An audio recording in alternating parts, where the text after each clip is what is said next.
So what do you think we tack that on to what will surely be a not particularly deep discussion of Gamrot Klein to fill out the second segment, and then we do our topic?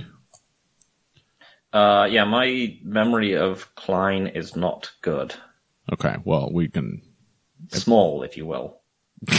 I got that joke. Very good.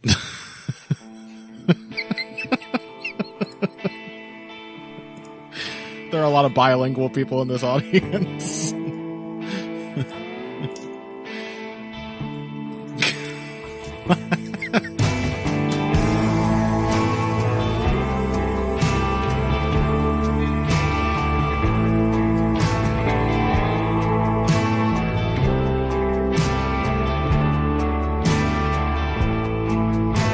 Hello and welcome to another edition of Heavy Hands. I am your host, as always, Mr. Connor.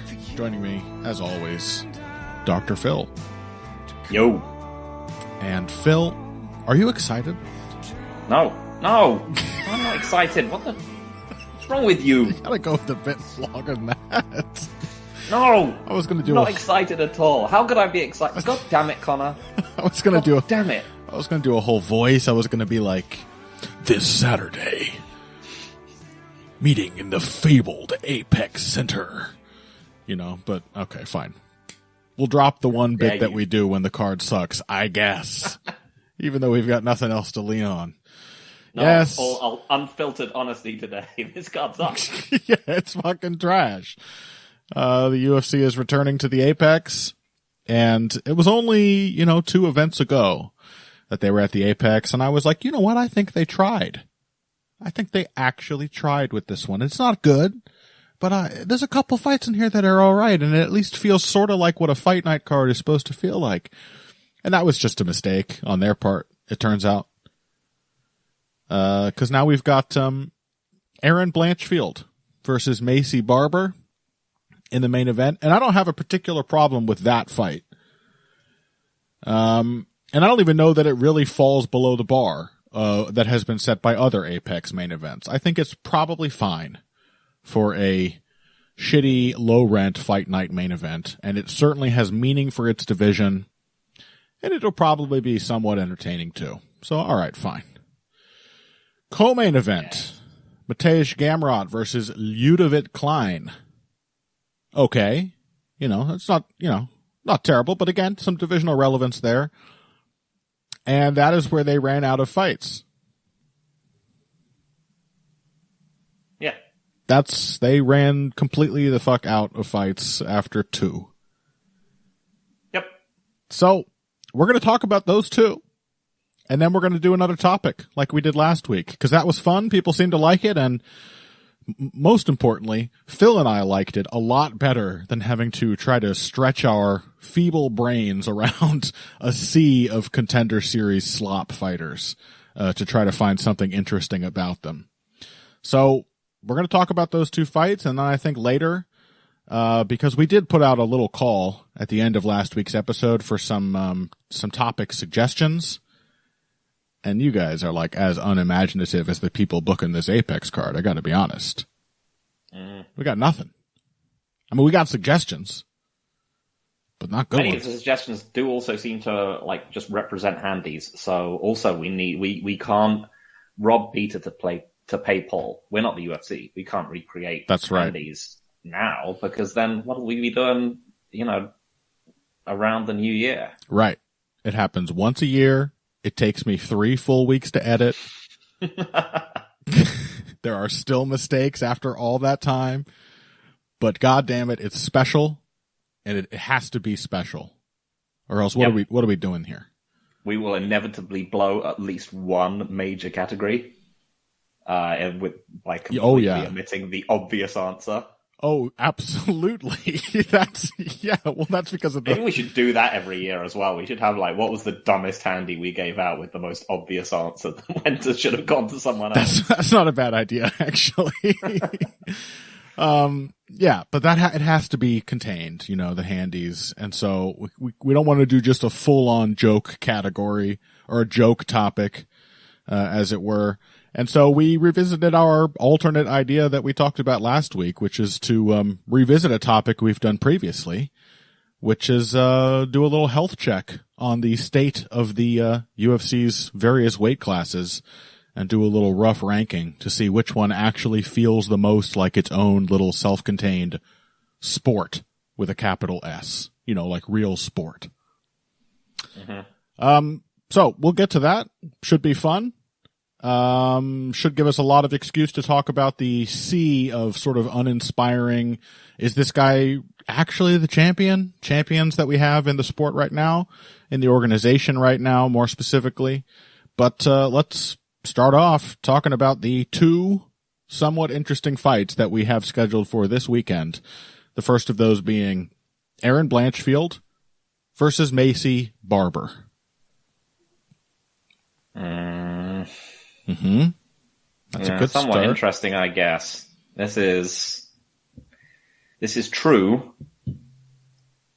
But both of these women feel like they are essentially products of the people in flyweight finally learning to hit the optimization point of size for this weight class. Mm-hmm. That, we had some bantamweights coming down to flyweight who were mostly, frankly, pretty old. And then, we've had a few strawweights going up with relatively small success.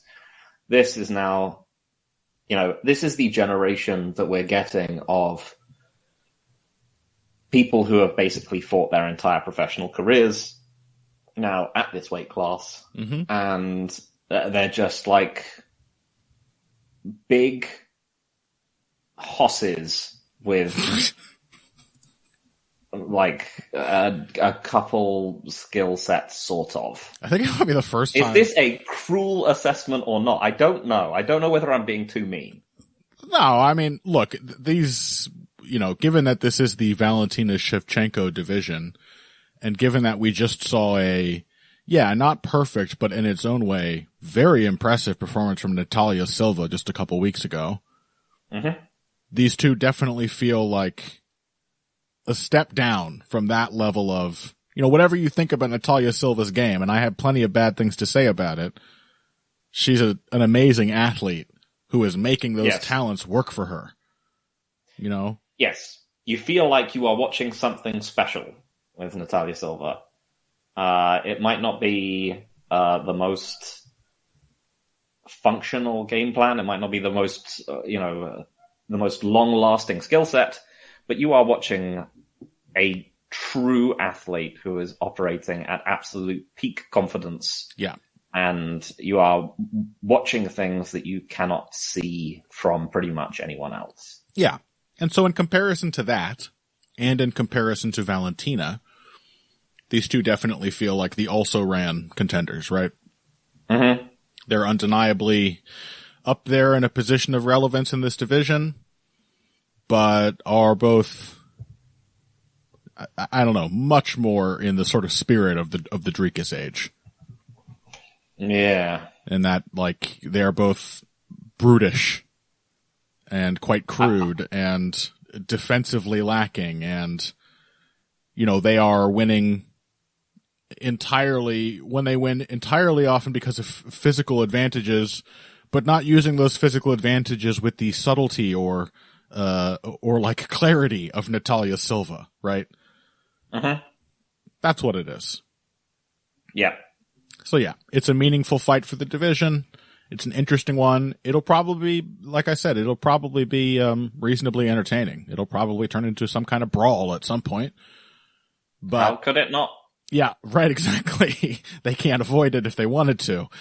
But it certainly doesn't feel like the best this division has to offer, and this division doesn't have a lot of really good stuff to offer to begin with. Yeah. So yeah, I'm expecting it to be quite violent for the weight class. Because they're both very physical. They're both pretty aggressive. Their response to being pressured is mostly to throw back.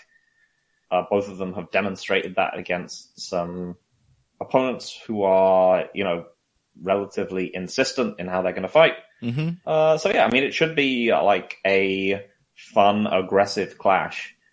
But it's also one where you're not expecting a great deal of technical adjustments, or, for that matter, I just find myself wondering, like, where are the skill differentials going to be here? Because Blanchfield is a better wrestler. I'm still not super convinced that Barber's wrestling defense holds up. Yeah. That her wrestling defense isn't still just being big. But on the other hand, I do trust Barber more as a coherent offensive force. She has, over time, developed the parts of her game which work. She's a good ground and pounder. She throws powerful kicks, and she beats people up in the clinch. Yeah. Like, there hasn't really been any of the skill development that you would have wanted to see when she was first announcing herself as the future youngest champion or whatever. Mm-hmm. It hasn't really been any of that. It's just been steadily turning up the dials on her offense. Yeah, she has gotten better in the way that you hope to see, like the bare minimum way that you hope to see every fighter get better, which is that she's been in there enough times that even if she does come in with some plan that still doesn't actually seem to play to her strengths, she doesn't seem like totally shocked and have to like trick herself or be tricked into fighting correctly, which is to say, smashing people with her considerable power and out-muscling them with her considerable strength. Like, those have just become more a native part of the way she approaches opponents. And she's also definitely developed a better feel for the kind of rhythm of exchanges and a better sense of distance, which I think goes along with that. Like, she's actually become a markedly more accurate power puncher in the pocket. And is placing her shots with better timing as well. So in all the sort of, I'm not sure what the word I'm looking for was, all the kind of like unconscious ways that you get better over time, just the advantages of experience, she has improved. Yes. As for Erin Blanchfield, I'm not sure. I mean, I'm sure that process is kind of happening. I mean, what do we think of that fight she had with Rose Namajunas? If I recall at the time, our analysis was mostly that Rose didn't fight too good. Yeah. Right? Yeah, that's the thing, is that's why I find this one a troubling fight to pick. Because Blanchfield, at least Barber has visible weapons. Yeah. At least whereas Blanchfield is incredibly hard to just pull out of a lineup. You're just like, what is she doing? She's just she just hits like a relatively steady pace. She throws back when people are throwing with her. She's strong and physical, but it's just 6 or 7s across the board, yet she's actually picked up reasonably impressive wins over time. Mm-hmm.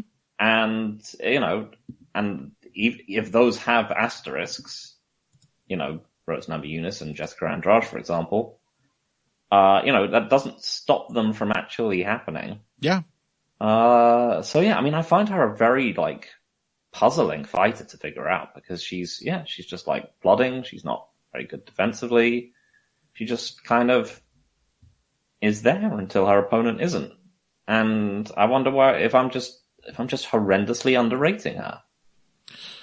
No, I don't think so. I mean, I think it's just as always for you and me in particular, Phil, a useful reminder that the stuff we want to see isn't always the most important stuff.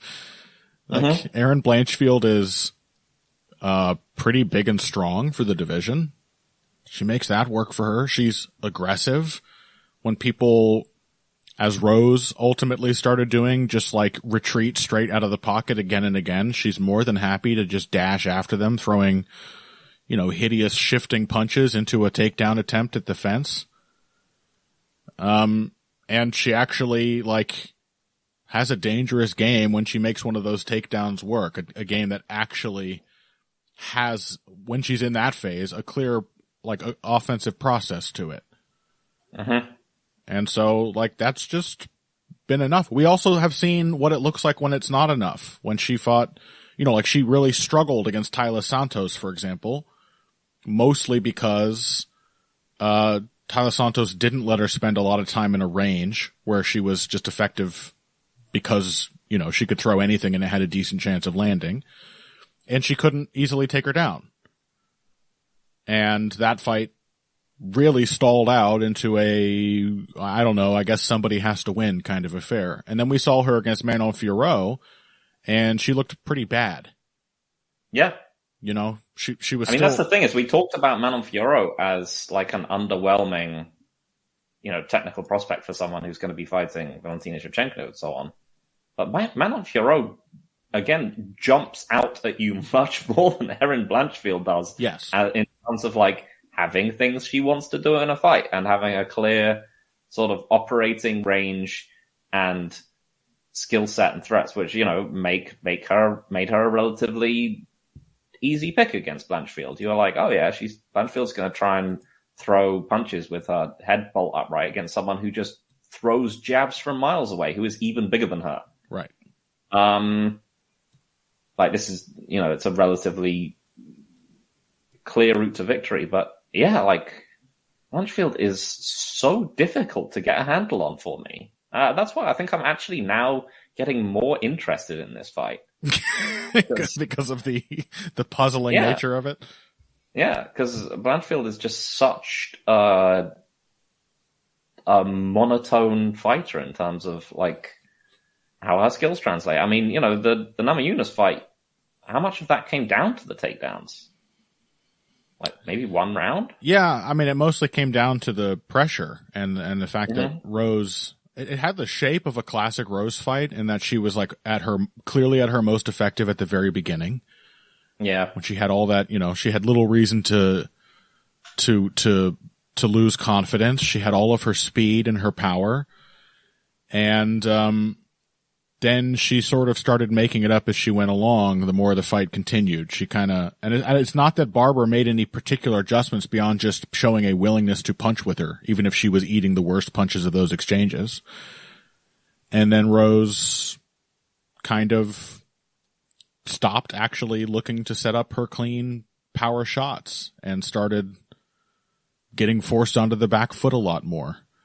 And, it's just, it had the shape of a Rose Namajunas fight, but it seemed like a much lower level of aggression for forcing her to concede. But Rose has her own thing going on here at flyweight, which is not her best. It doesn't seem like her optimal division. She's older than she's ever been. She's had some truly horrendous performances still in the very recent past. I don't think you can attribute too much of it to a brilliance on Blanchfield's part. Yeah. But, as you said, she just finds a way to win. I think I started this off, leaning more towards Barber, just because she has offensive tools that I know are good.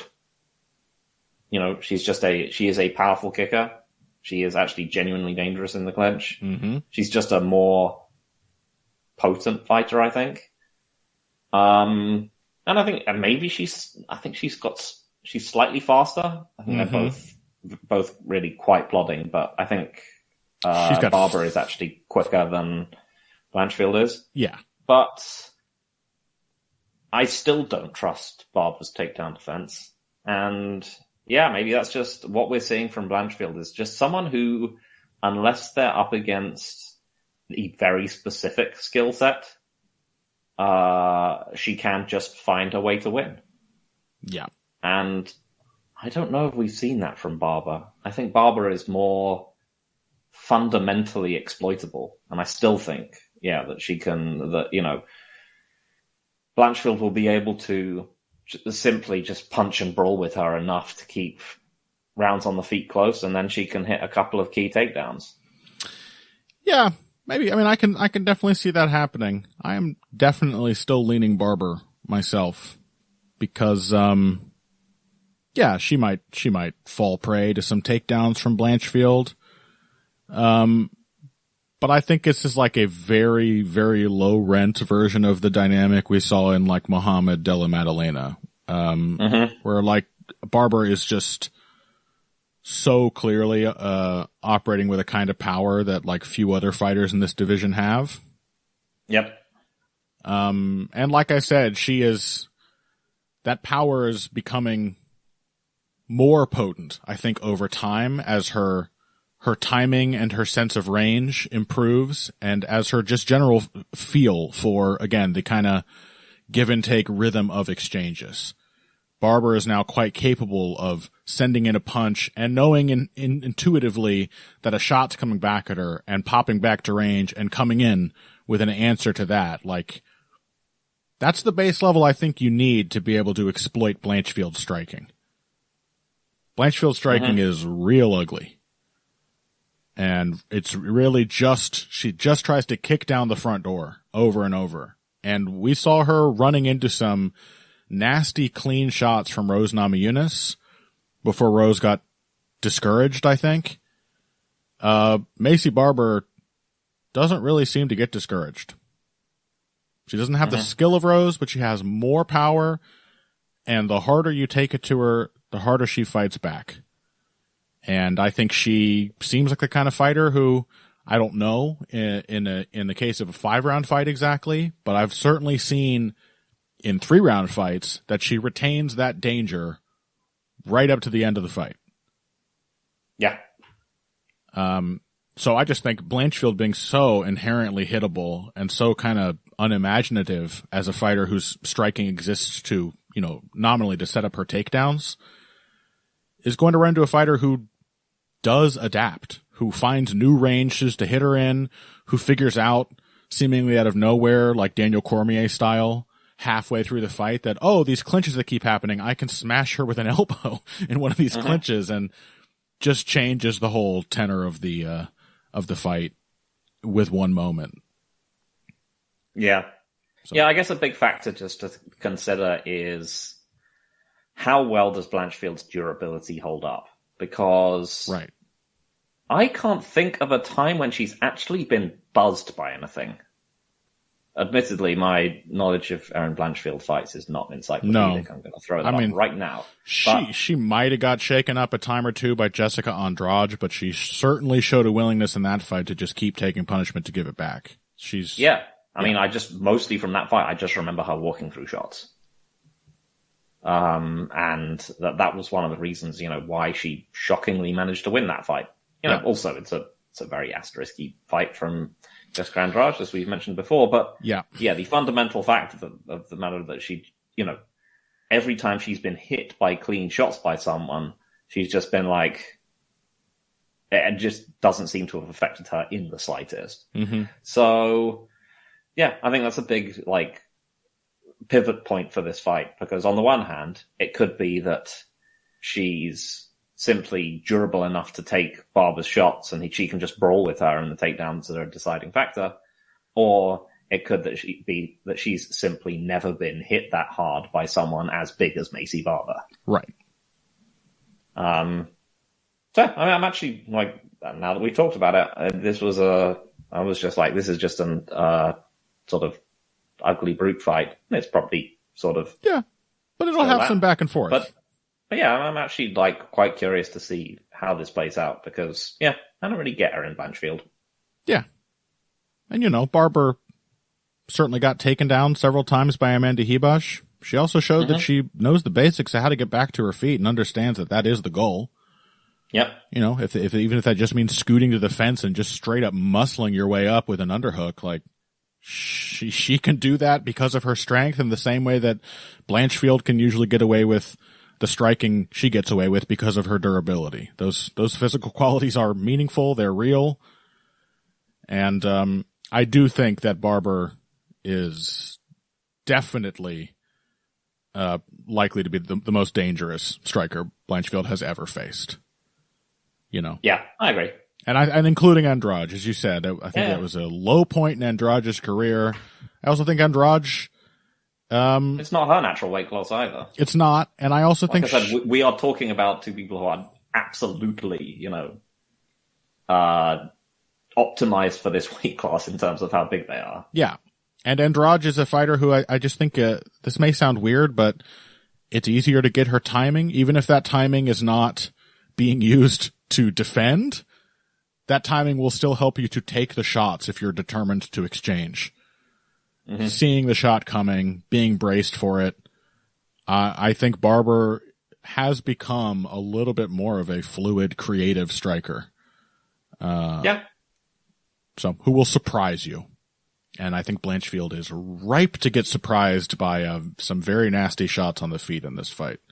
And possibly on the ground. I mean, imagine how demoralizing it is for Blanchfield if, what happens to Hibash happens to her, where, she gets a successful takedown, Barber just, muscles her way through a scramble and ends up on top and starts smashing immediately with elbows and hammer fists. I don't know. I just think Barber has that ability, and she's proven it many times, to just really discourage her opponents. We shall see if Blanchfield, she looked pretty discouraged to me against Manon Fiorot for different reasons. Mm-hmm. But she certainly looked like she wasn't sure what to do. And likewise against Santos. This is just a much more crude method of discouragement. Yeah, I mean, I think she was discouraged because they wouldn't give her a fight. I think Barber is always going to give her a fight. That is definitely true, yeah. And there's a few ways that it could go. But yeah, I definitely agree that Barber she's just, of the two, you can just look at them. She is the more natural fighter. She is the person who simply gets fighting more. Yeah.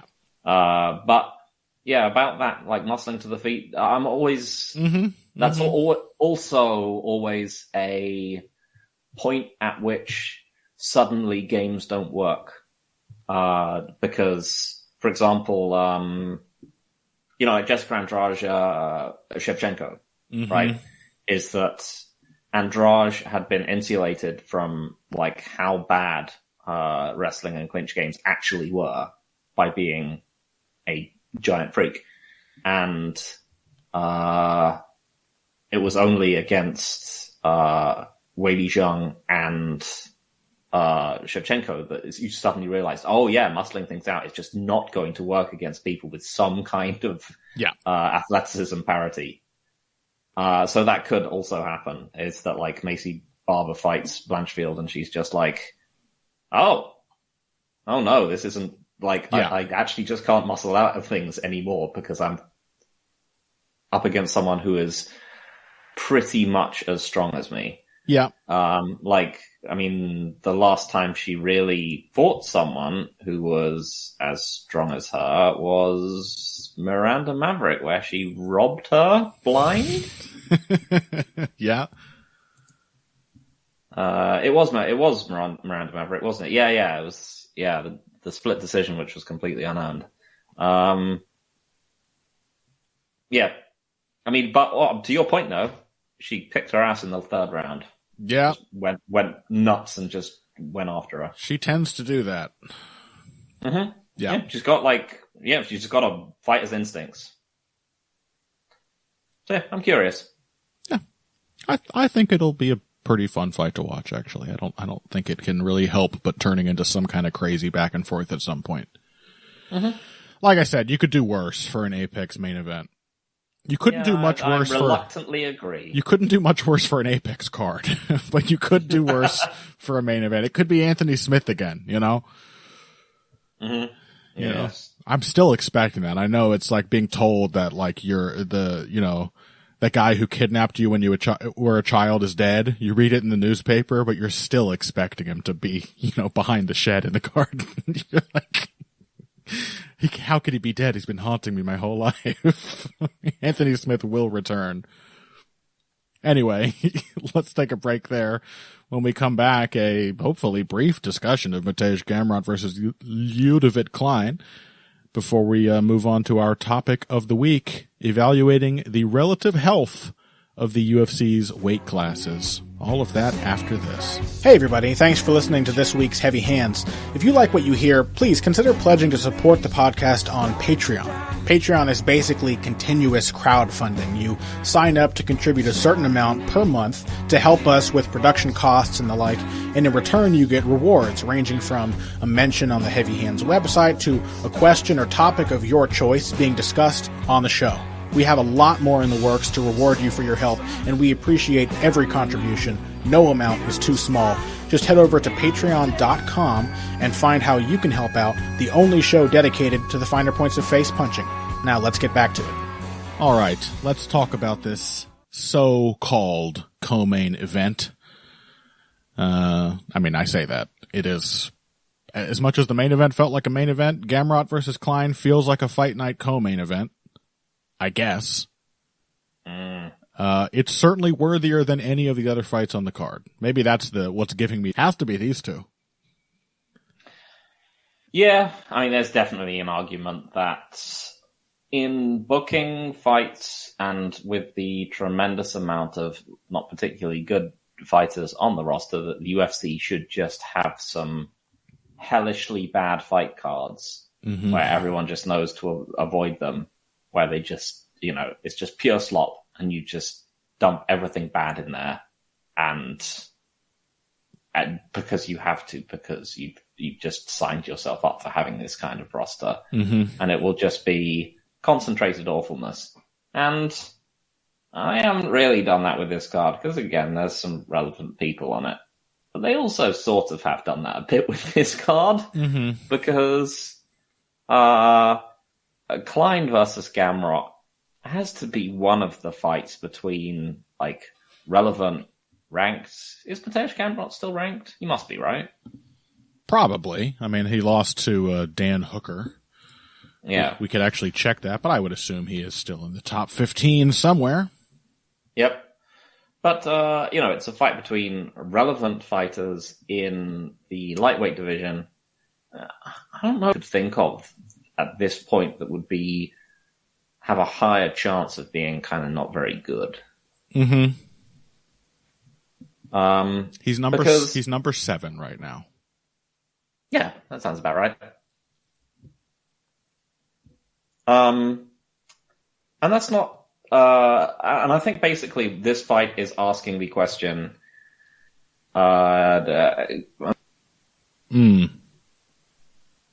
because other than that, there's not a strong reason for why he should be losing this fight at all. Right. But on the other hand, if he wins it by taking Klein down over and over again, I don't think the UFC brass will be happy, and they will give him another booking like this. Yep. As it stands, I feel like they are kind of punishing him for basically just getting beaten up by Dan Hooker in the third round, which is mean. Yeah. Especially because he did quite well against Dan Hooker and was in a lot of ways considerably more exciting than he has been in the past. He knocked Dan Hooker down in the first round of that fight. There's no question that Gamrot has actually gotten a lot more comfortable, actually committing to meaningful shots on the feet. Yeah. Both the Fiziev fight and the RDA fight before then, you were just like, oh yeah, he's just like a fairly clean puncher who can, string together, up to 2 shots at a time now, which is a vast improvement. And yeah, it's just a question for them that I think they're asking is, can he do it in a way? Can he synthesize that into a winning approach against someone who is going to be tough and there and who doesn't have, again, a skill set that makes him seem like he could actually win this fight in, I'm going to say, almost any phase. Klein is, he's just like a powerful fighter who decreases in effectiveness as the fight goes on, but like stays dangerous enough to scrape out decisions. Yeah. And I think the big problem with Klein is that he's a very dynamic, dangerous striker. He's physically strong. He has proven pretty hard to out-wrestle, albeit he has been fighting a pretty consistently low level of opposition almost the entire time he's been in the UFC, right? Like, he had those losses to Trizano and Ware, and ever since then, it's kind of been like let me read you these names and tell me what they mean to you. Devontae Smith, Mason Jones, Jai Herbert, Ignacio Bahamondes, AJ Cunningham, Thiago Moises, that's in 2024, mind you, and Roosevelt Roberts. Yep. These aren't even like lateral moves. He's like, he just keeps being given a random step down in various points. Like, like going from Moises to Roosevelt Roberts. What the fuck was that? Yeah. What's the logic there? So but it has shown us that despite being a blatantly dangerous fighter, like, he didn't finish Roosevelt Roberts. Yeah. Cause he doesn't put anything but he really is like one of the better modern representatives of the old Winklejohn approach to striking, I think. And not the Carlos Condit version of Winklejohn striking, but the okay, I throw a high kick. Now let 10 seconds elapse, and then I'll throw a big body kick. What are you going to do about that? Yep.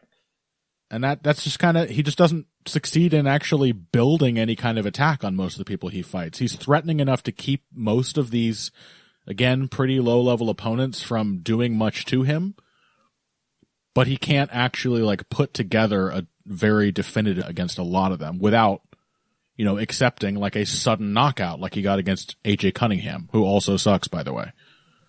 Yeah. So, yeah, it seems like a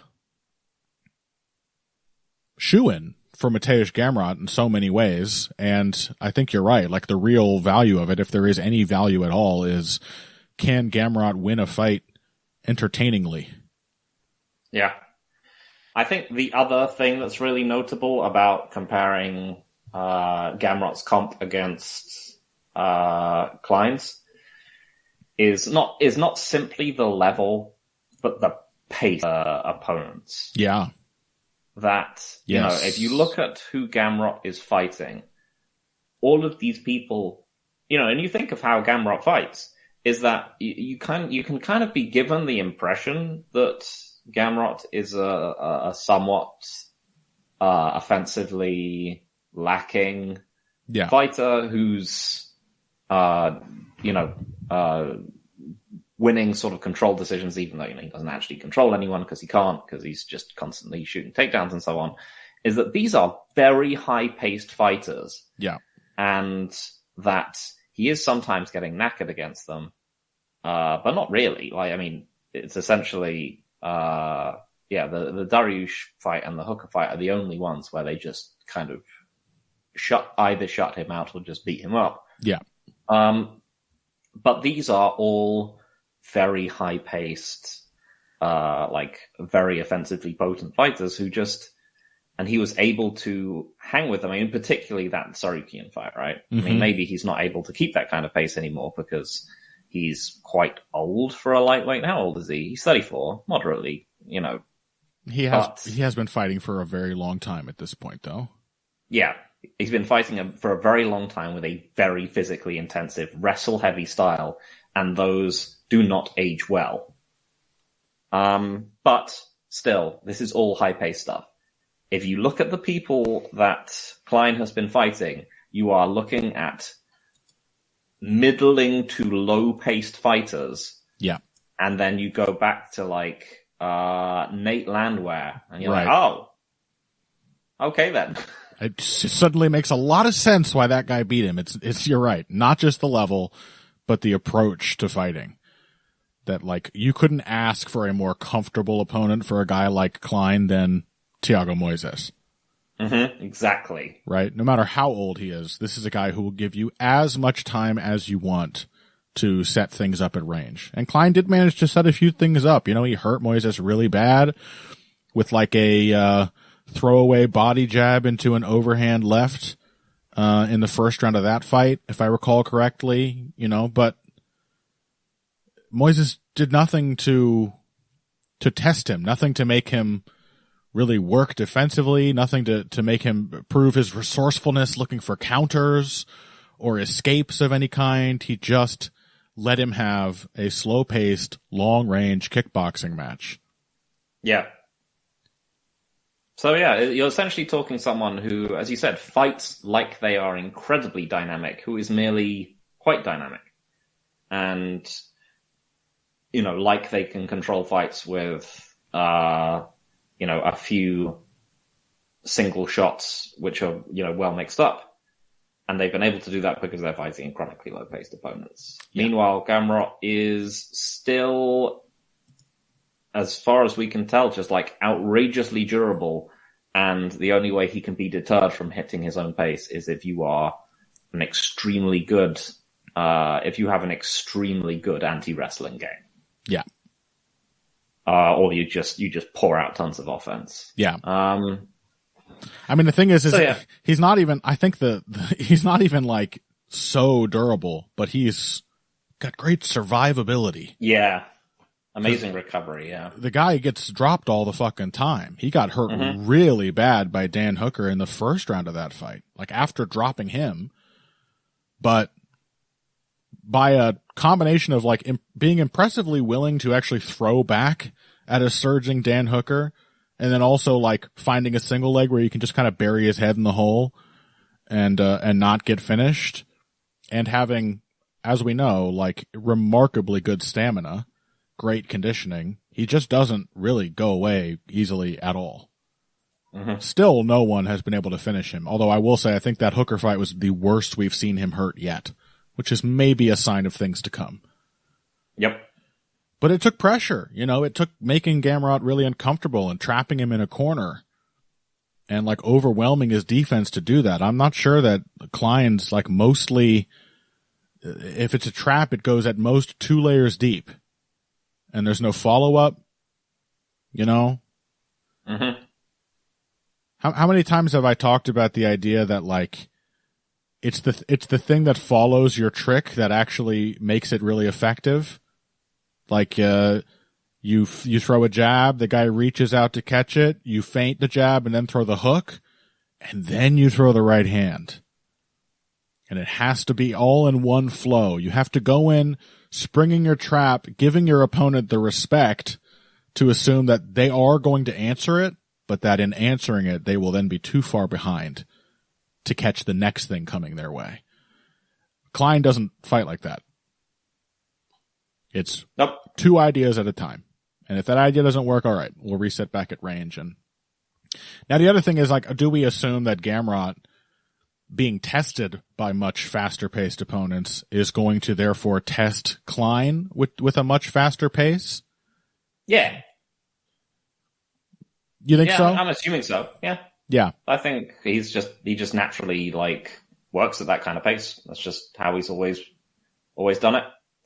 You know, he was able to, you know, if we're talking about being able to outwork sort of fading, but skillful Brazilian fighters, like it's just a different level to be able to outwork RDA than it is to be able to outwork Moises. Yeah. Even if, you know, RDA is older. And I shouldn't forget that Fiziev fight either. I'm thinking of Gamrot as a guy who's always like so willing to be on the back foot and is mostly responding to output and pressure from his opponent with evasion.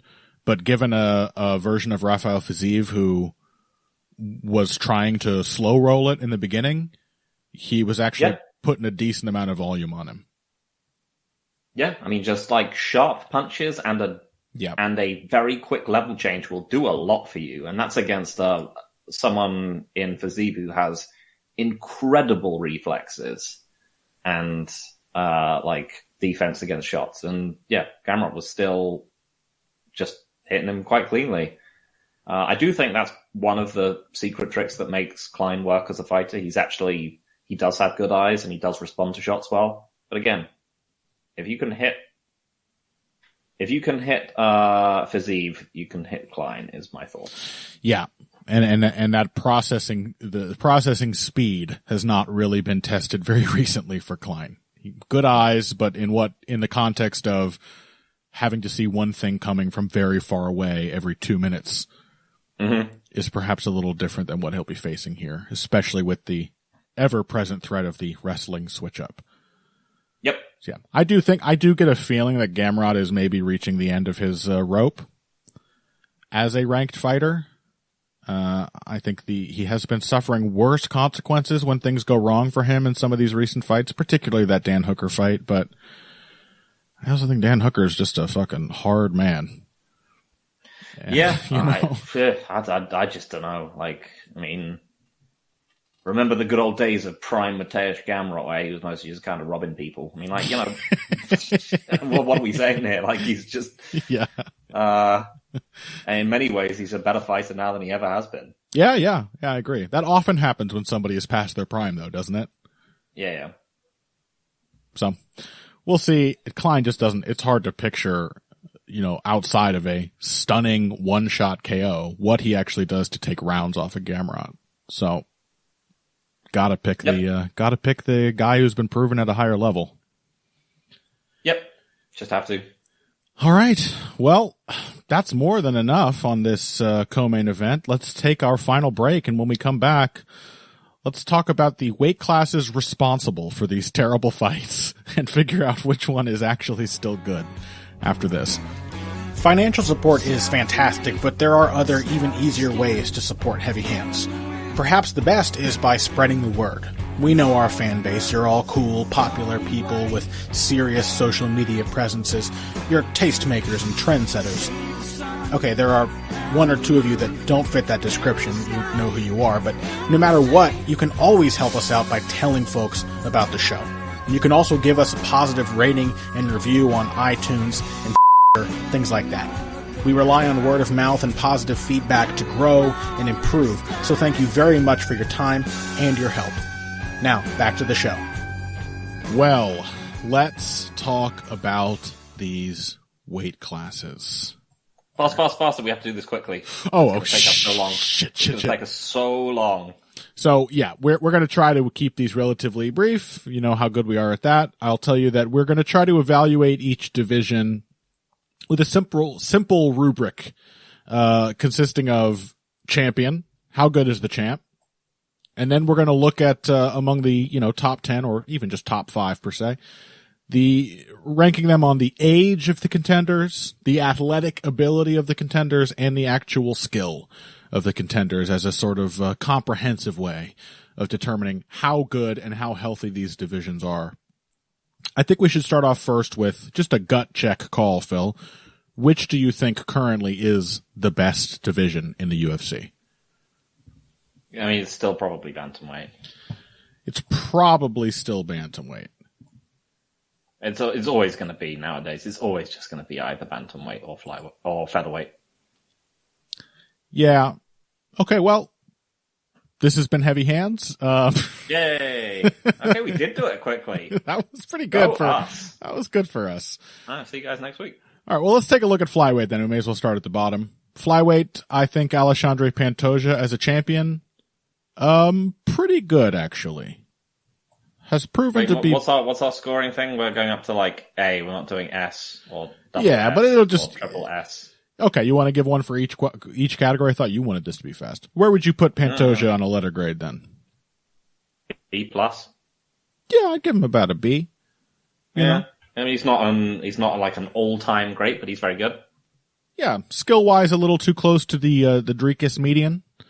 But in terms of the structure of the game and also the unquantifiable toughness and resilience and determination to win, he's at the very top. So I think a B makes pretty good sense to me. How about the age of our top 5 or top 10 contenders? I don't know. Is this going to work?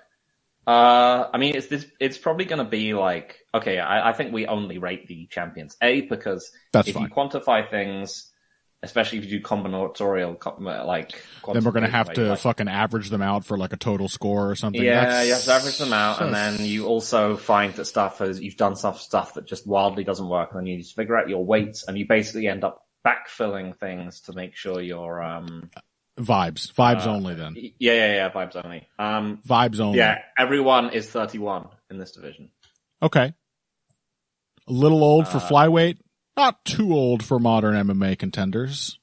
More or less all right at the ends of their primes if we look at it from a long distance. So fine. Athleticism, well, we've got, Manuel Kopp's in there. We got Brandon Royval's pretty athletic. Brandon Moreno's pretty athletic in his own way. But nobody is like... there's not many people blowing me away as a Yoel Romero style or let's say a Jean Silva style athletic talent right now. Mm-hmm. And then skill, the flyweight still feels a bit weird to me. Mm-hmm. In terms of the skill of these contenders compared to where I think it was, even when we were looking at it as like the shallowest division in the Demetrius Johnson era. There was still a lot of really competitive guys at the top of that division. I'm not sold on a lot of these guys. I'm not sold on Amir Albazi at all. I'm not really sold on Brandon Royval. I think he's developed a frustrating game, but not necessarily a very impressive one. Tatsuro Taira has like half of MMA that he can't do very well, Yeah. So, overall, vibes only. I think I'd give flyweight a C. Yep. Yeah, that's fair enough. All right. Let's talk about bantamweights then. We already know it's the best division, A. But no, Merab Dvalishvili, what letter grade would you give him as a champion? He gets an A. He is the greatest bantamweight of all time. Yeah. He may be, actually. I mean, he literally may be. Even though... He is. He's the greatest bantamweight of all time. People are like, what? Did Dominic Cruz beating I'd Love Scott Jorgensen to beating Scott Jorgensen? No. Yeah. It's Merab Dvalishvili is the best bantamweight of all time. Given that his game just doesn't make sense, it doesn't play by the same rules that limit other mortal champions, I think that's probably fair to say. Yep. So yeah, one of the best champions, undeniably, in the UFC right now. He just... Still my most popular tweet, I think, that I've ever done was the one where people were analyzing, they were like, how well would TJ Dillashaw do against Merab, in his prime, do against Merab Dvalishvili? And I was like, well, TJ is in many ways a better wrestler, a better striker, has more power. Mm-hmm. So I would pick Merab to win via making him tired. Yeah, exactly. It's just I'm sorry. Yeah. I was kind of joking, but also I wasn't joking. Yeah. It's a superpower. You can't really even quantify it. So, yeah, Merab, probably among the very best champions in the entire UFC right now. What about his contenders? What's the health of this division looking like? It's still pretty good. I don't feel like we've got anyone who's on the march at the moment. I think that's one of the very concerning things about this, because this is always the best division, and you're always looking at it being man, look at all the talents surging up through bantamweight. I don't know that we're necessarily looking at that at the moment. It's starting to resemble the other divisions a lot more. What about Mario Batista? Yeah.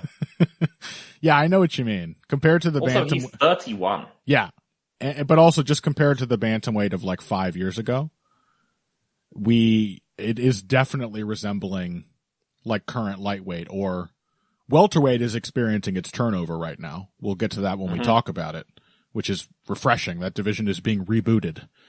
But currently we got, Petr Yan. Corey Sandhagen's still very good, but definitely won't be around too much longer. Davison Figueiredo definitely won't be around too much longer. Chito Vera, quite possibly going to be aging out of relevance soon. But all of these guys, Rob Font, all of these, Henry fucking Cejudo, they're all still sitting on top 10 rankings. And there's not a lot of fresh blood at the top of this division. Umar is in there. Yeah. but Umar just fought Merab and lost to him, so he's not going to be fighting him immediately again. Song Yadong's in there, but he's can't learn. So, I think athletically, this is still top of the heap. Yep, I agree. Skill-wise, it's pretty close to the top of the heap. Age, it's kind of closer to the mean. Yeah, it's definitely looking much more like I said, just much more like the other good divisions. Who are the young fighters who are coming up through bantamweight? And you're just yeah, who you think are really impressive. Mm-hmm. It's basically Umar at 29. Yep. Maybe Alexandre Topuria can turn out to be super good. I don't think so. Maybe, yeah. Then you're basically talking. Other than that, it's just like Peyton Talbot, who just had a big drop back, and then other than that, the crop of prospects at bantamweight looks surprisingly uninspiring at the moment, at least from a cursory look at it. I agree. So while having a guaranteed A champion, I think I would give bantamweight a B. I think I would still give it an A. Unless nothing's going to get an A. Well, fair enough. I had that thought as well, and then I was like, maybe featherweight's overall got some more interesting people in it right now. I don't know. We'll sit between a B and an A on bantamweight between the two of us. What about featherweight, though? Champion, A asterisk. Yeah. Does that make sense?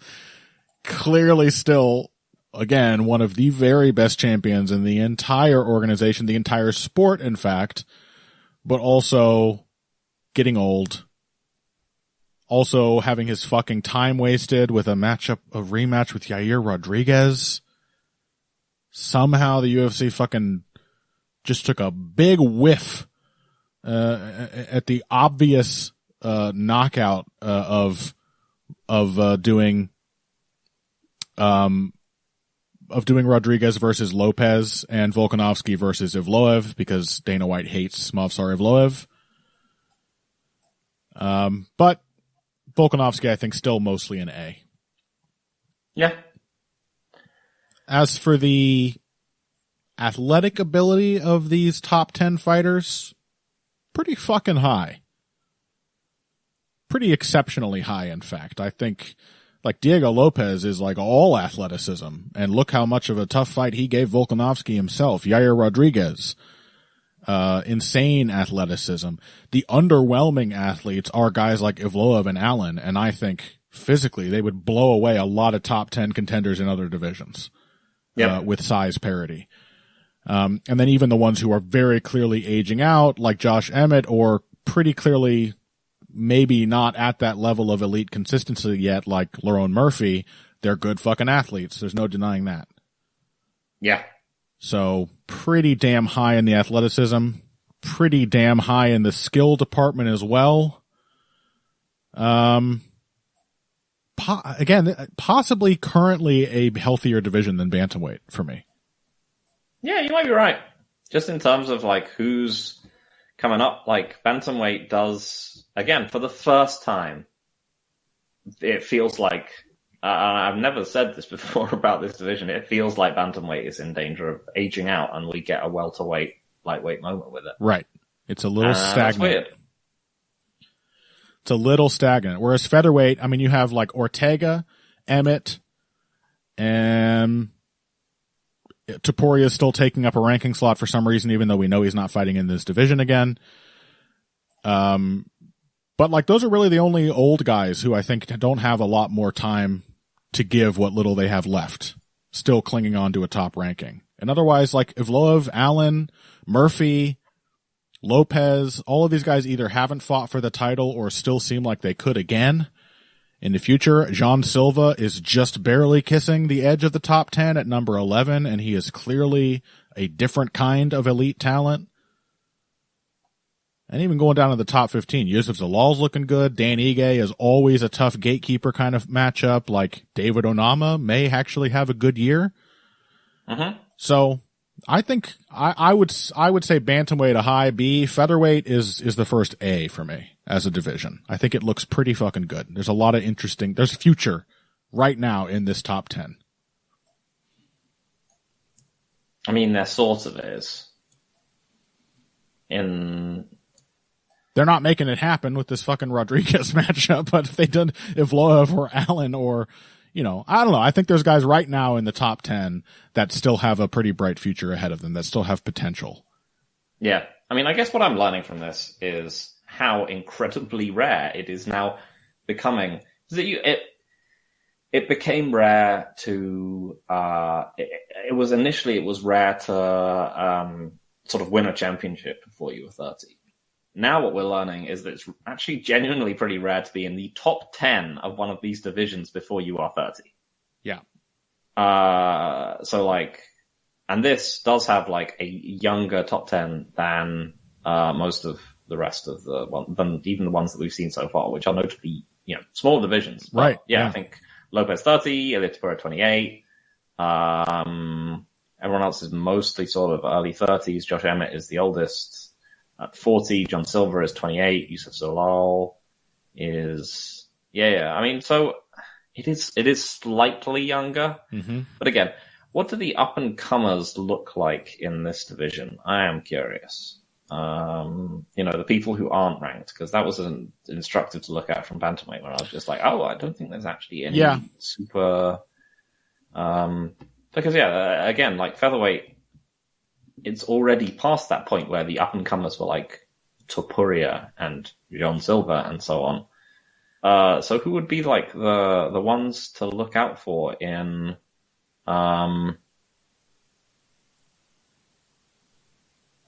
this division who are under 30? And again, like, I don't know, man. I don't know that there's that many that you look at that just jump off the page. Yeah, I'm doing a quick little scan here to see who's not quite cracked the top 15. Yeah. I mean, Kevin Vallejos is the youngest person on the roster, I think. Farid Basharat. You got a point. I mean, get up to John Silver. There's a lot of pretty good guys, but not a lot of guys that seem to me that scream like future contender. Yeah. I mean, that is the thing which is really surprising to me, actually, looking at this stuff, is how few people there are, who are like just in their early 20s, where you just like, man, this is like, and again, there is a strong possibility that this is simply me failing to keep up with the sport. And that there are people out there who are in the UFC who are incredible prospects that I'm just simply not aware of. But it doesn't feel like there are that many jump off the page, Song Yadong, Jean Silva type super freaks out there. No, I think not even at this relatively healthy division. I think you are pretty accurate with that statement, actually. Like, I'm thinking of like younger guys. Again, most of them are like 30 already, or just about to be 30. Morgan Charrier is 29. Haider Amil is like a fun, aggressive fighter who could turn into something more. He's 34. Yep. Austin Bashi is 23. He just ran up against Christian Rodriguez. He's clearly a very talented and skilled young prospect, but he's like so far from being the best fighter he can be that it's hard to really consider him at this point. Chepe Mariscal, a dark horse in the division, is already 32. Yep. And it is just harder and harder these days to actually crack into the top 15 or top 10 rankings, because all these elite fighters fight like once a fucking year against each other. Yep. And their rankings never move that much, even when they lose to each other. You'll drop down one slot. Yeah. So, yeah. I still think featherweight looks a little healthier at the moment than bantamweight does. I agree. So we'll call that, I'm going to call that an A, because as you said before, then nothing is an A. But it's not the A it would have been 10 years ago. No. All right, let's talk about the lightweights. Islam Makhachev, champion rating A. Yep. Undeniable A. Yep, undeniable. He's, again, I think he's just he might not be the best head-to-head, but I don't think, or whatever, that doesn't actually matter. He's the greatest lightweight that we've seen in the UFC. Yeah, his resume is not going to be the greatest because he's had a very weird championship reign, but he passes the eyeball test with flying colors. Yep. He's clearly and exceptionally he's just good. Beaten more better people than anyone else at lightweight. He is the best. He's the greatest lightweight of all time. Now, the top 10 or whatever here in this division is definitely experiencing what welterweight was dominated by until very recently. Yep. Because we have our 4 or 5 kings, depending on who you ask. Chucky Olives, Justin Gaethje, Max Holloway's kind of in that company now that he's been fighting at lightweight. I don't know if he'll stay there, but that win over Gaethje put him high up in the rankings. Poirier. And all of these guys are still quite good. Several of them, like Dustin Poirier, is retiring soon, if he's to be believed. The other ones have been beating the absolute shit out of each other for the last 5 years. They probably will be getting markedly worse very soon. Mm-hmm. But they are occupying the entire top 5 of the division. Yep. And then we got other guys like Dan Hooker. I'm not 100% sure how old Dan Hooker is right now, but I would guess he's heading into his mid-30s at the very least. Let me just check. I'm not sure if this is how accurate this is going to be. How old is Dan Hooker? Yeah, he's got to be mid-30s, right? It's good that if you click through from the actual rankings page, it does not have their age listed anywhere. It feels like a deliberate choice, considering all that we've said. Yeah, he's exactly 35. Yeah. So, none of these guys, they don't feel like they're washed, certainly, but they certainly don't seem like people who suggest a bright future for the division. They've had their time, and they're going to continue having it until something changes. Who do we have coming up? Like Paddy Pimblett? Paddy Pimblett's 30. Yeah, yep. Everyone, seriously, again, this division, you're who is good under 20, under 30 in this division? And you're your prospects under 30 are Mauricio Uhufi, Nasrat Haqparast, and then with these guys, we're talking 29, 28. Chase Hooper is 25. Hooray. In the same way that, at bantamweight, you've got Raul Rosas Jr. Mm-hmm. And you're these are not prospects. These are it's like saying Stefan Struve was a super prospect. Right. When he was 23 or 24 in the UFC, you were just man, this guy is not it. Yeah. These guys are not it. Yeah. At best, they are unranked contenders. Yeah. Or they're just mid-card action guys at worst. Yeah.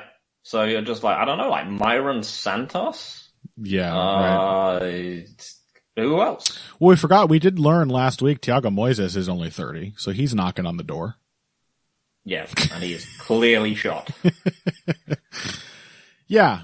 Of course, we do have Arman Tsarukyan, who seems like he's never going to get the title shot he dearly needs at 28. Mm-hmm. And there are some other guys like Fares Ziam seems to have actually been turning into a pretty good fighter. He's not yet 30. Ignacio Bahamondes may be turning a corner as well at 27. But these guys are, Benoit Saint-Denis is 29. I don't know how good he's really going to turn out to be. I think he's just... exactly right. If you're here are up and coming prospects like Benoit Saint-Denis and Nasrat. Yeah. Yeah, definitely. Yeah, they seem hard stuck as hard stuck can be to me, those guys. You got guys like Daniel Zellhuber, maybe has something. Nazim Sadikov is already 31, but maybe has something. Esteban Rubovic, 29. Yeah, it is weird going through this. I'm learning that just everyone in the UFC is old now. Yeah. And maybe that means that because of better strength and conditioning and better juice, we're going to have to change our understanding of how long a prime actually lasts, or not only how long it lasts, but like when it starts. Right, exactly. Yeah. It's obviously much later than people thought. Like, it's not just that people are in their prime for longer, it's that their prime is actually much later in their careers than people thought, because everyone is hitting it. Like, because we used to, it used to be like 7 to 9 years was the assessment for an MMA career. Yep. And no one is even ranked by that point at this time, basically. Everyone takes a solid decade before they get ranked. Yeah. So going back to our rubric, I mean, just for the top 10 age, we're pretty fucking old now. Yep. Yeah, we're talking mid-30s for almost everyone, right? Yep. Athleticism, pretty fucking high. Skill, pretty fucking high. Our man is 28, and then everyone else is like 35, 36. Max Holloway is 33. Poirier is 36. Soccer's 35. Gamrot's 34. Pimblett is 30. Moicano's 36. Fizie's 32. Chandler is 39. Benoit, exciting prospect Benoit Saint-Denis is 29. Yeah. Yeah, it's a pretty old division. It's pretty old. I think B-. Can we give minuses? I don't feel like a C is cruel. It's just like too mean for lightweight. Can't be a C, right? Like, even with them all being old, they're all incredibly fun and exciting and very good. Yeah, like you can't make bad matchups between these guys. But it's like an 81. It's a low B. Yeah. Just because we desperately need a turnover to start happening, and it doesn't seem to have started yet. Yeah. All right. We'll give the division a B-, I suppose. What about welterweight? New champion, Jack Della Maddalena. Looked like probably we had a feeling that he was maybe more in the Dricus wave. Having seen that fight with Bilal, we maybe should reconsider that. Maybe Jack Della Maddalena has actually got something pretty special. Maybe. Hard to say now. He hasn't defended yet. I mean, it's very difficult to rate a guy who has only just won the title. I think he was pretty sternly tested by Bilal, but he also had some pretty unconvincing performances to get there. I don't know that I can give him better than a C+ right now. Yeah, that seems fair. I think B, if you're giving Pantoja a B, an incredibly well-proven, extremely crudely well-rounded, but very well-rounded fighter. Yeah.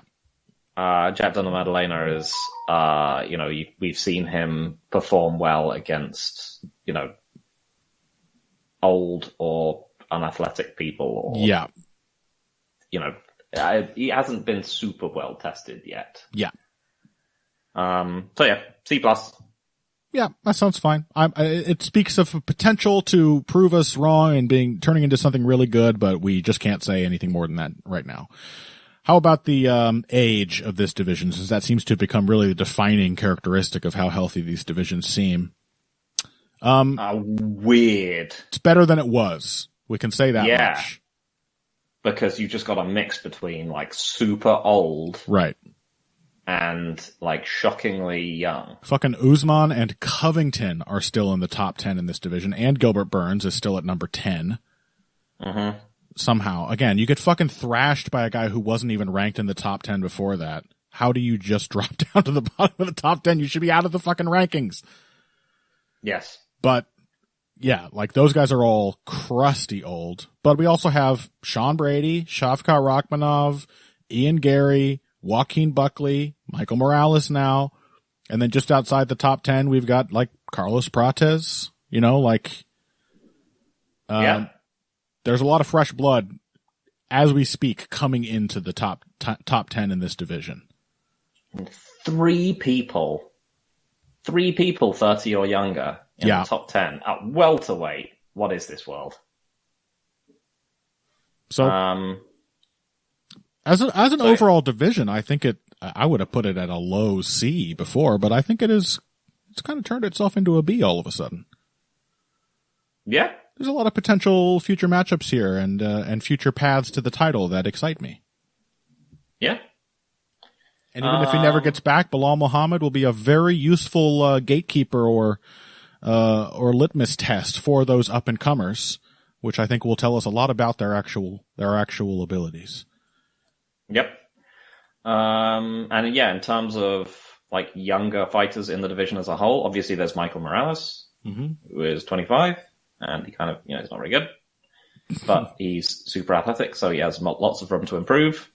Yeah, I mean, but the champ himself is not actually that. I mean, the champ himself is 28. Yep. That's so. I mean, that's another thing about Dylan Maddalena. So you don't actually think of him as being that young and having that much time to improve. Looks like a guy who's been through the fucking wars. Yeah, he looks like a grizzled old mercenary. Yep. He should have a fucking eye patch. He really should. One milky eye underneath with a scar running neatly down the middle of the eyebrow. But, yeah, only 28. Room to grow still. Yep. Just a man who looks like he should be fighting Indiana Jones by some moving machinery. He should be getting pushed into a fucking rock crusher by Indiana Jones. Ah!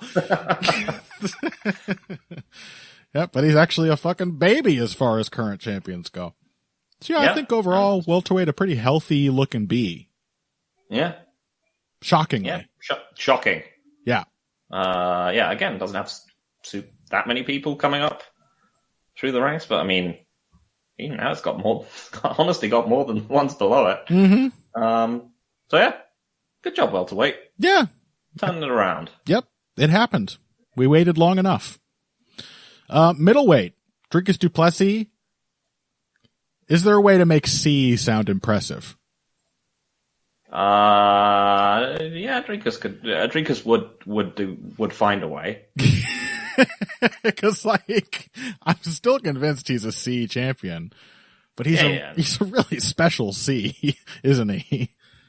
Well, yeah, I mean, he's racked up now some of the most impressive, his resume on paper. You look at it, God damn. Yeah. Look at that. Sean Strickland twice? Yeah. Also, like Israel Adesanya and Robert Whittaker by finish. Yep. And, the fact that they're kind of washed only partially feeds into this. He still beat him. Mm-hmm. And impressively. Yeah. But it's middleweight. I must give it C's for everything, right? Yes, it's the C division. I must give it C's. It's middleweight. It's the C division. And in fact, it's more of a C division now than it used to be in the past, for sure. There used to be a very competitive, like top 4 or 5 in this division of like really skilled super athletes. Mm-hmm. When Robert Whittaker rose to the top, it was so impressive then because he had to get through fucking Romero and Jacare and all these guys to get there. And now it's like Chimaev sitting on a ranking, but he never fucking fights. And Sean Strickland's number 2. Nasruddin Imavov is the number 1 contender in this division. Yep. Fuck me. On the other hand, we've got Kyle Bohalio getting rapidly better as far as I can tell. Anthony Hernandez not getting rapidly better, but just being extremely difficult to fight for everybody. There's some fresh blood, but a lot of this is just fighters who are not quite fully bad yet that are clogging up the rankings still. So it's got to be a C. Yeah. Even Anthony Hernandez, and I know people... Yeah. People will not like this because he's Tim Kennedy, but Tim Kennedy was better than Anthony Hernandez. And he occupied an approximately similar position. This division, and we're going to be saying this again, welterweight has shocked me because welterweight was it's still worse than it was, but it's getting better. It's simply not, welterweight is simply not as good as it was in GSP's heyday. No. If you could just pick out like random people at welterweight, you'd just be like Mike Pierce, Ryan LaFleur or whatever, and you just be like, and you can just go back and look at these people, and you'd be like, man, that person was just like a really 3-dimensional solid fighter. Right. But yeah, welterweight is on the upswing, but middleweight is a long way further away from its peaks. Yes. And it's not on an upswing. And there doesn't seem to be a bright future waiting outside the top 15 in particular either, you know? No, I haven't actually reviewed to look at what the youth in this division currently looks like. Do I want to? Is the big question. Let's take a glance. At least we know it'll be less of a roster to scroll over. Ooh, we've got exciting prospect at 27 years old. Edmund Shabazian. I fucking knew you were going to say Edmund Shabazian. Yeah. And then it's like Joe Pyfer, Ismail Nawadiev, Bo Nickel.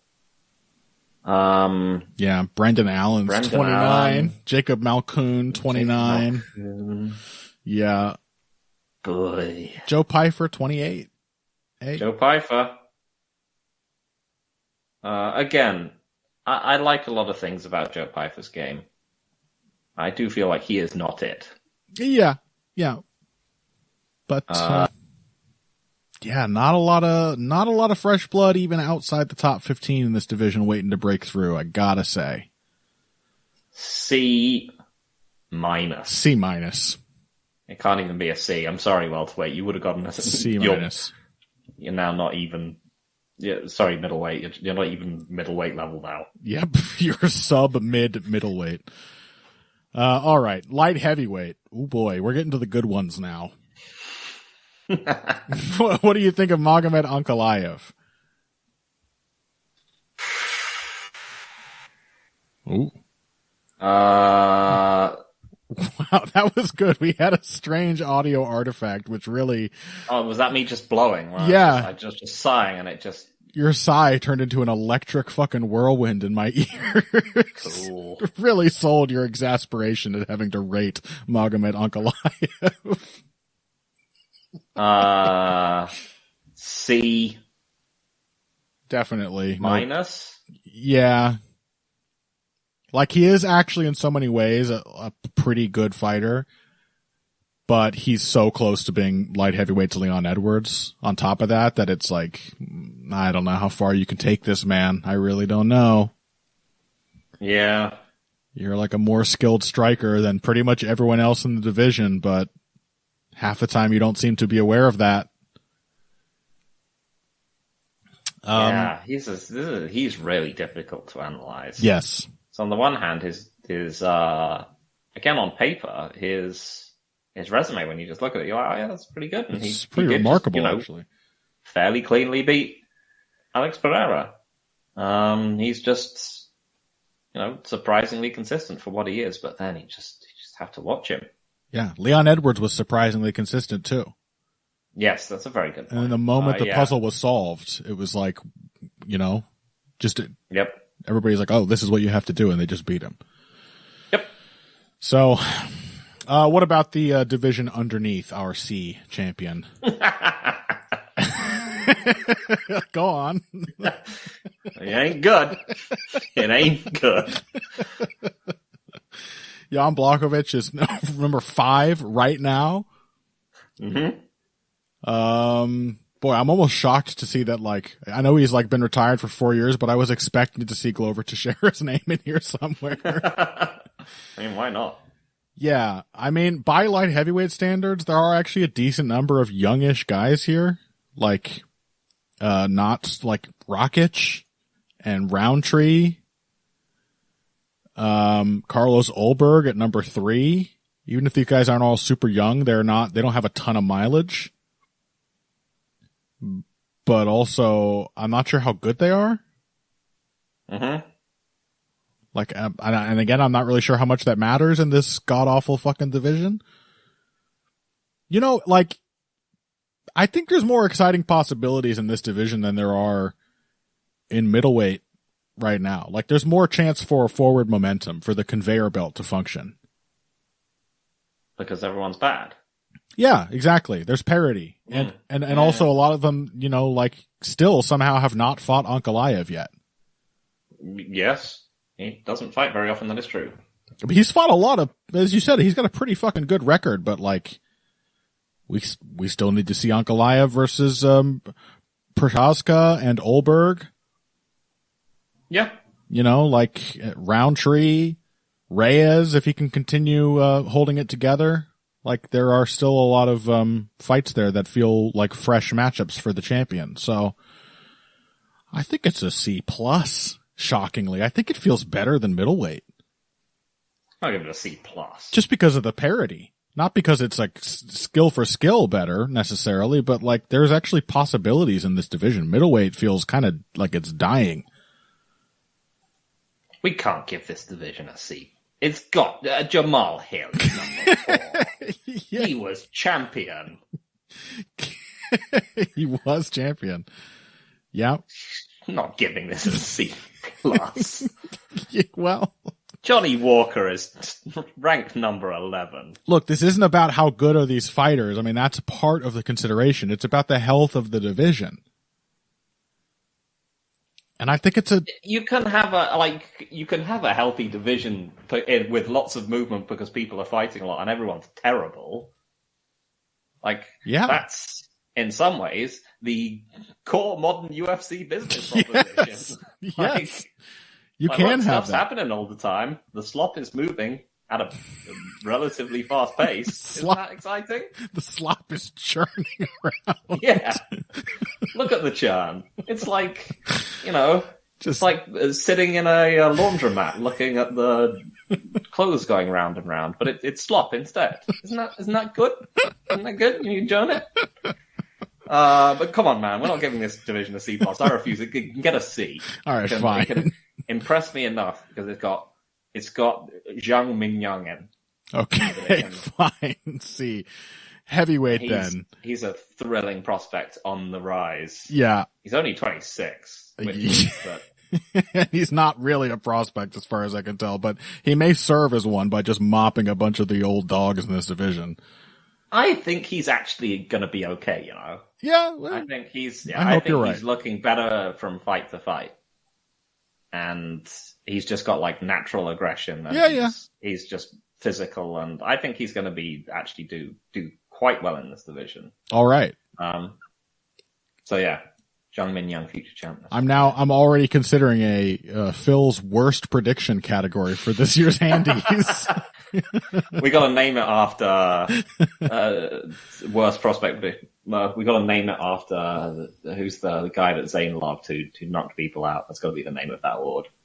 The terrible heavyweight. Irokin, yeah. Yeah. The Irokin Prospect Award. Yeah, Zayn's favorite heavyweight who completely fucking bottomed out the moment he got to the UFC. Yeah, that'll be a good one. We'll keep that in mind. All right, heavyweight. F, champion. F. Is he one of the best fighters in MMA history? Yes. He's not defending the belt. He hasn't fought any real challengers. The champion he did fight turned out to be really fucking bad and has not looked good since. F. Yep. Yeah, fair enough. Worst champ in the sport right now. Yep. Age, skill, athleticism of the division. Who is Mick Parkin? How can you not know who Mick Parkin is, Phil? I know. You disgust me. He's one of your countrymen. Yeah.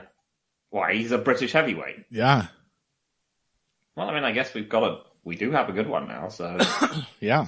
Yeah, I shouldn't immediately judge him for that. Two good ones. Mick Parkin and Tom Aspinall. Yeah, that's who I meant when I said a good one. I've not passed judgment on Mick Parkin yet. Tom Aspinall should be the champion. That's how good he is as a contender. That's clear. Mm-hmm. Otherwise, God, are they fucking old. And the ones who aren't super old, like Jailton Almeida, like, yeah, he's going to keep picking up wins because heavyweights suck at the thing he does, but fucking Marcin Tybura is playing the same game and he's not good. Yeah. Meanwhile, we still have fucking Derek Lewis. Curtis Blades, I think, is probably not going to be getting any better anytime soon. Tai Tuivasa is number 10. Boy. Tai Tuivasa he has not learned a thing in 5 years. Except he's starting to appreciate the human frailty more and more. Bad division. That's awful. Bad division. D-. Oh, did you know, like, Sergey Spivak is one of the youngest heavyweights at 30? Yep. That's the young blood. Waldo Cortez Acosta. Boy, isn't he exciting. He's knocking on the doors of the top 10 right now. Sergey Pavlovich is actually the bright light heavyweight at this point.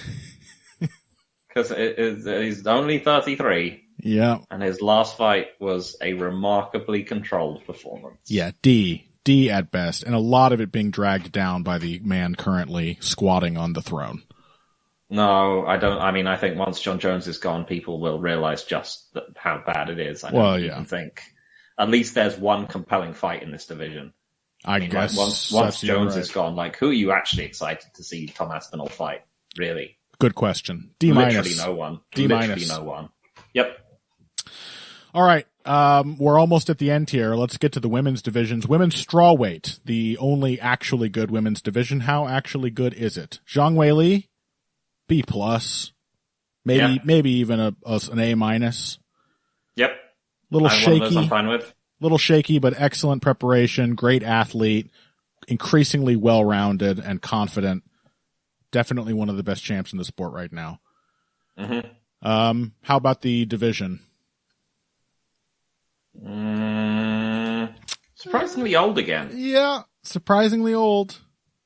Surprisingly old. Does not feel as fresh as it did when Joanna Jacek was defending the belt, I have to say. And a lot of the ones that aren't like too old, like, is Mackenzie Dern going to get better? How much better can like Yan Xiaonan get? Tatiana Suarez is still at 2, but she got absolutely fucking humiliated by Zhang Weili. So that's kind of a transparent number 2 ranking right now. Mm-hmm. Doesn't look that good to me overall. No, I mean, shockingly old actually. Yep. Jessica Andrade is one of the youngest ranked fighters. That's shocking. Like at 33, like Lemos is 37. Tatiana Suarez is 34. Mm-hmm. Ain't good. Mm-mm. Ain't good at all. Yasmin Lucindo at 23 is,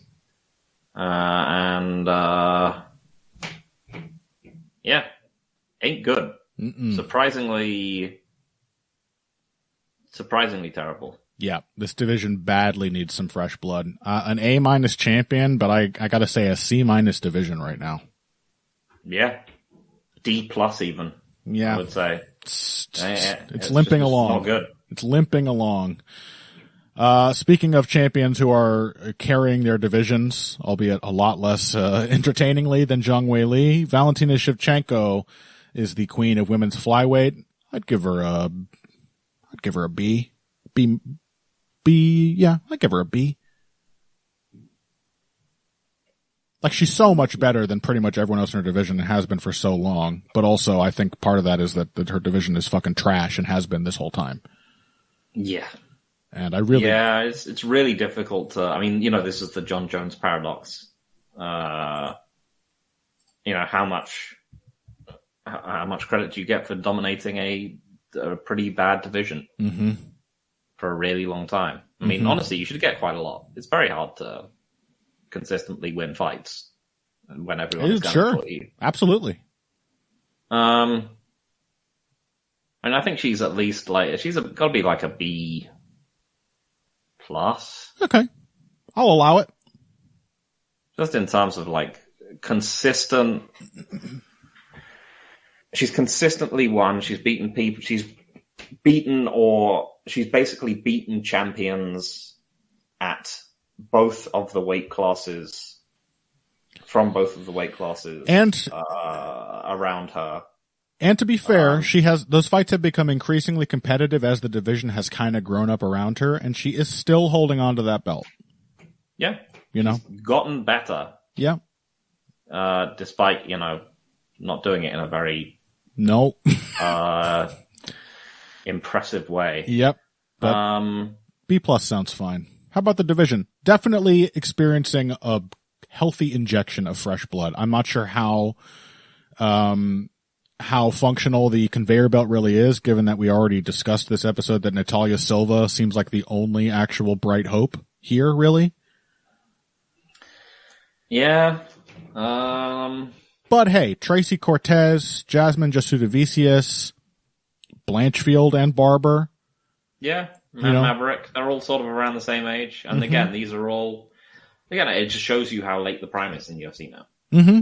Because these are all women who got into the UFC very young and are just getting close to like top rankings now.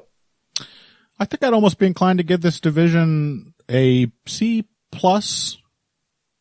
We're in the boundary maybe of B, just because like if Shevchenko does lose and Silva becomes a champion, and then suddenly there are a bunch of kind of interesting matchups. Think of how good you need to be to get a C or think of how much better the general quality of skill is at middleweight than this division. Like, you've got young people on the come up, but they are Miranda Maverick and Macy Barber and Erin Blanchfield. These are just not skillful fighters. Yeah, but there's just nobody. They're just young. Yeah, right, but there's just nobody coming at middleweight. I mean, that's a big part of why it feels like a drag to look at it. This, at least, I'm like, I haven't seen these people fight yet. I don't know. What would you say then? You want to? Some of them. C-, maybe D+.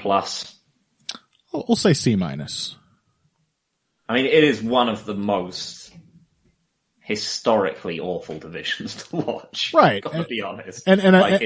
It's produced so many stinkers. Yes. But that is the relative, that's the context that I'm measuring this current iteration of the division against. There's actually some reasonably exciting fighters making their way up through the rankings right now.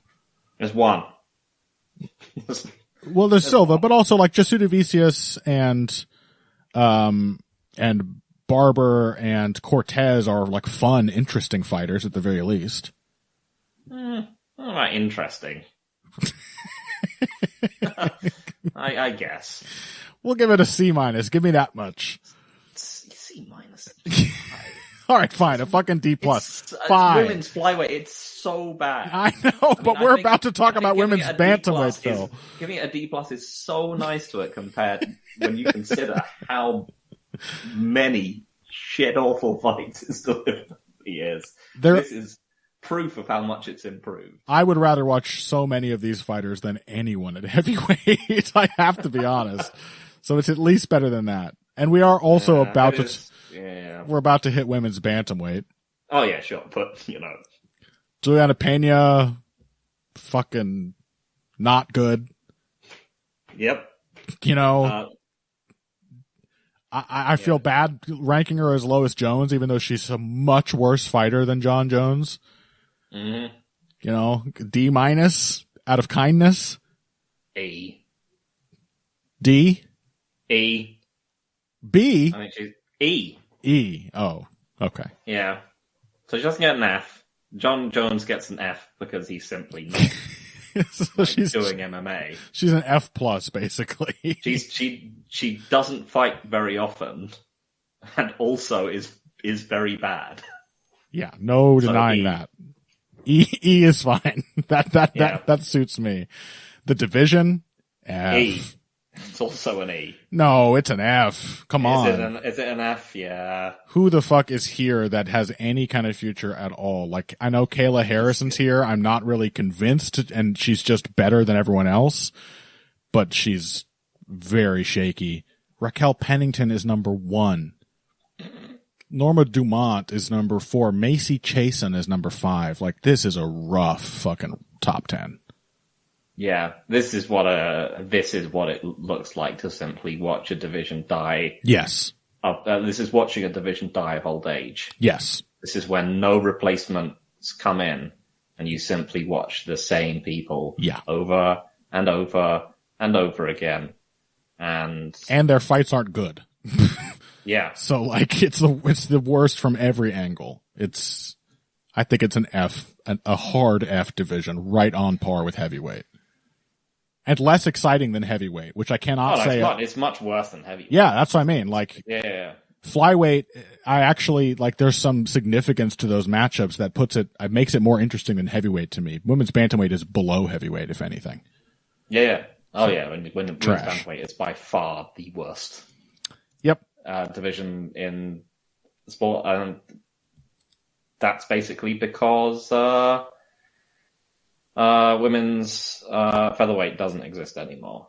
Yep. Which was the previous worst division, which was only basically working as a buffer to save women's bantamweight from that fate. But yeah, it's really bad. All the younger or more athletic fighters went down to women's flyweight. It's just a dreadful division, but also now a dreadful old division. Yep. So I think what we've learned is that we have like two top categories of divisions. There are, there are like guys who are still in the prime of their life. Basically, they're strong, they're fit, but in a year's time, they're gonna get a cancer diagnosis. Mm-hmm. That's like bantamweight and lightweight. Yep. And then we've got actual strong division featherweight, and I guess middleweight to a guy who's 6 months away from getting the bad news. And then we've got welterweight, who is a guy who's like hitting a shocking second puberty at 29 years old. And suddenly he's got his first streak of gray, and you're like, this guy's actually kind of good looking. Yeah. It's just working for him. He's just finally hitting his prime. Well, actually, no, he isn't, because but yeah, middleweight. I think middleweight's been terrible. Yeah, and it's it's still. I mean, the cutoff point between welterweight and middleweight has frankly always been there. That like this is the division where real MMA starts. Mm-hmm. But it's just never been as. It feels very marked right now. As marked as it is right now. Yep. So there you go. The future is bright, and I gotta wear shades in MMA. These divisions, good things coming down the pike in 2025. Thank God for the bantamweights, featherweights, lightweights, and welterweights as ever. Yeah, I think, as I said, and the most shocking thing about this to me was just how old everyone is in every single division now. Yeah, and how few really impressive up-and-comers you can even find under 30 nowadays. Mm-hmm. It isn't a good sign. Mm-mm. All right. Well, that was a cool 55 minutes of talking about all these weight classes, short as promised. Yep. Let's wrap things up there. Find us on Twitter at Evil Greg Jackson, at Boxing Bush. Find me on Blue Sky at King Typo. If you haven't read it yet, I did have a piece come out on Jack Della Maddalena versus Bilal Muhammad on my Substack, which is facepunching.substack.com. And you should go to patreon.com/heavyhands and listen to the second, quite long, but consistently quite interesting episode of Heavy Hanka, me and Miguel Class's sumo podcast. We have our second new Yokozuna, our second new grand champion in as many tournaments now in the world of sumo.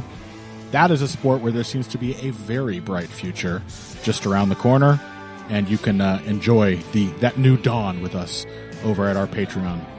Otherwise, we'll be back next week. We actually have a good pay-per-view ahead of us, so no need for topics, no need for anything but the fights when we come back to preview UFC 316. And until then, if you came here today for the finer points of face punching, you came to the right place.